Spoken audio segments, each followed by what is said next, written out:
This is lecture 15 for Biology 178, Capillary Exchange. One of the major reasons for maintaining blood pressure in the circulatory system is to facilitate the exchange of nutrients and waste in the capillary beds. Plasma and cells exchange materials across thin capillary walls, and the capillary density that we've talked about in the past is related to the metabolic activity of the cells. So capillary density quite simply means how many capillaries are there in this area. Now most cells are within a very short distance of about 0.1 millimeters from a capillary. The capillary density, the number of capillaries in that given tissue, varies by metabolic need of the tissue. You have areas like the brain, heart, and glands that have a ton of capillaries, whereas certain connective tissues like tendon or ligaments might have less. Capillaries are the thinnest walled of all vessels. They have a single layer of flattened endothelial cells supported by a basal lamina. There are three types of capillaries. The first type, you can see is labeled A here, is the continuous capillary. Continuous capillaries have endothelial cells that are closely joined and are designed to reduce leakiness. We find these in the blood-brain barrier where the joints are the closest known, and these are also the most common. B is fenestrated capillaries. Here, the endothelial lining has large windows or fenestrations to permit high volume exchange. Fenestrated capillaries are typically found in the kidneys and intestine. Finally, we can see at the bottom, the holes are getting even larger on C. These are sinusoid capillaries. Sinusoid capillaries are found in the bone, liver, spleen, and they have large spaces through which even cells can move. The first type of capillary that we'll cover is a continuous capillary. Some of the common features of continuous capillaries are that they are comprised of endothelial cells on a basement membrane and therefore leaky to where they allow things to leak through. They are going to collectively have a huge cross-sectional area even though they are individually very narrow. They only allow one red blood cell to pass through at a time, and they have very slow flow rates. This is designed to promote and exchange diffusion. As can be seen here, they have different gaps to allow them to filter and absorb materials like nutrients, waste, and fluids.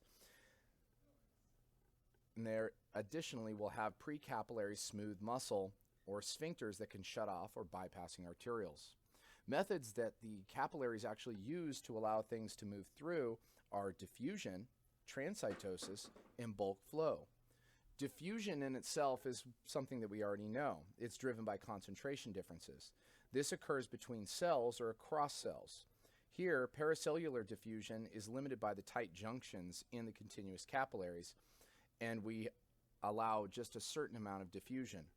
Transcytosis in itself is a combination of endo and exocytosis, of moving larger particles via vesicles through the cell, as can be seen here. Now, in some cases, if we're dealing with a larger overall item, like in fenestrated capillaries or sinusoid, we'll have bulk flow. We'll talk about that more in a little bit. Other common features of capillaries. Other common features of capillaries include the overall leakiness, as well as a structure called the pericytes. The pericytes are going to look like branches or large cell structures that would surround each of the capillaries, and we can see that here. And here is another example of a pericyte looked up more closely. Pericytes are contractile and regulate the leakiness by responding to local signals to help control the overall exchange rate. Here we can see a fenestrated capillary. Fenestrated capillaries are going to allow for a greater overall movement of molecules, specifically larger molecules. Things like water would be able to go through. And then, if we actually see here, we have large windows and openings, the fenestrations, where you can actually move larger molecules through. This is another example of how a capillary would allow just one red blood cell through at a time and have different clefts around it or fenestrations. The final type of capillary is called a sinusoid capillary. Here, the black spaces surrounded by orange-yellow tissue are actually sinusoidal capillaries. These have very large spaces and openings, and again, this is to allow for full cells to go through. Now that we've looked at capillaries, it's important to look at capillary exchange and understand that it occurs in two directions. Here we can see that blood flows through the arterial end and then out the venous end of the capillary. Anytime we bring the blood in from the artery side, we're bringing in oxygen, nutrients, hormones, and different small molecules. When we leave the veins, we're leaving with carbon dioxide and wastes. During this time period, we have movement that occurs between the overall fluids. Filtration is defined as the direction of flow from the capillary into the blood. This would be bringing oxygen, nutrients, hormones, and other small molecules into the tissue from the blood, and this is filtration. Coming into the blood from the tissue is absorption. Again, from the tissue into the capillary, into the blood, and this would be bringing in carbon dioxide and wastes. What is the driving force behind this movement of filtration and absorption? Well, quite simply, it's pressure. Here we can see a layout of the different pressures and how they affect the movement of filtration and absorption. The two major pressures that we're going to be looking at are hydrostatic pressure and colloid osmotic pressure. Hydrostatic pressure is the driving force behind filtration. This is the pressure of blood on the walls of the arteries. Remember hydrostatic pressure from our talk about the overall laws of hemodynamics. This is simply going to be the pressure of a fluid pushing against its container. This pressure is generally higher in the capillaries and lower in the interstitial fluid or surrounding tissue. This is why it favors filtration, pushing fluid out of the capillary. The other variable is colloid osmotic pressure.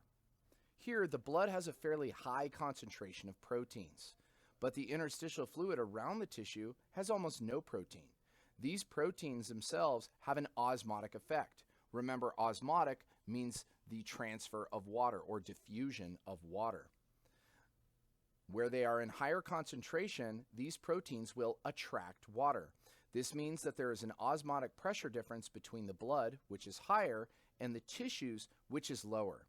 This is the type of osmotic pressure called colloid onotic or osmotic pressure, and it attracts fluid and dissolved substances into the capillary, favoring absorption.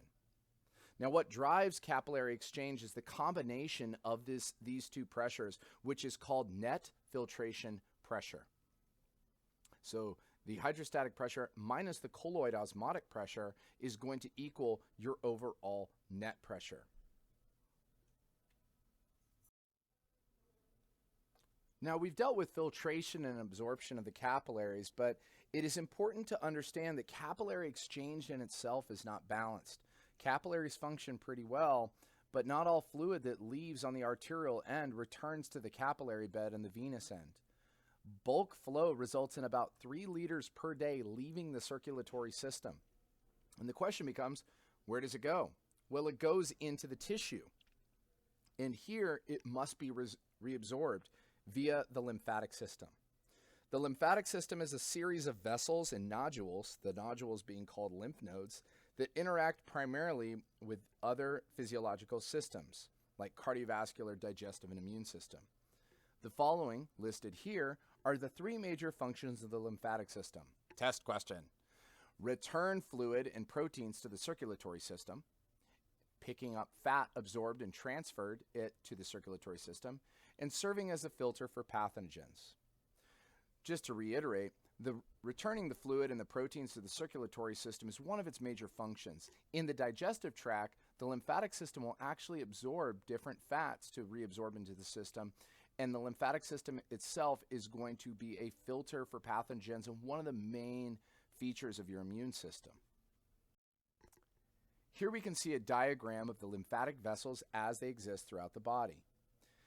Lymphatic vessels are small, blind-ended tubes called lymph capillaries. They are found next to blood capillaries in almost all tissues except the kidneys and central nervous system. Now, there are gaps in these walls that allow fluid to move through. What they do is they transfer fluid up through the system as they pass through the different lymph nodes. Lymph nodes are going to be garrisons for different sorts of immune cells. So it's where the soldiers stay, and they're going to help to fight off incoming infection. All of the lymph vessels will drain back gradually into the actual right atrium, into the inferior vena cava, and then into the right atrium. Here we can see where the lymph vessels sit directly next to the capillary beds. As stated before, a net average of about 3 liters per day of fluid filters out of the capillaries. So as that water filters and some is reabsorbed and taken to the venule, that filtration then goes into some of the other filtrate is going to go into the lymph vessels to return to venous circulation. Here we can actually see the large gaps in their thin walls. It's similar to sinusoidal capillaries. This allows fluid, proteins, and particles such as bacteria to enter and become lymph fluid. Lymph fluid is moved upwards through contractions of smooth muscle in larger lymph vessels and contractile endothelial cells, as well as compression by skeletal muscle. It also has one-way valves in the system, very similar to that of veins. In some cases, though, we break the lymphatic system.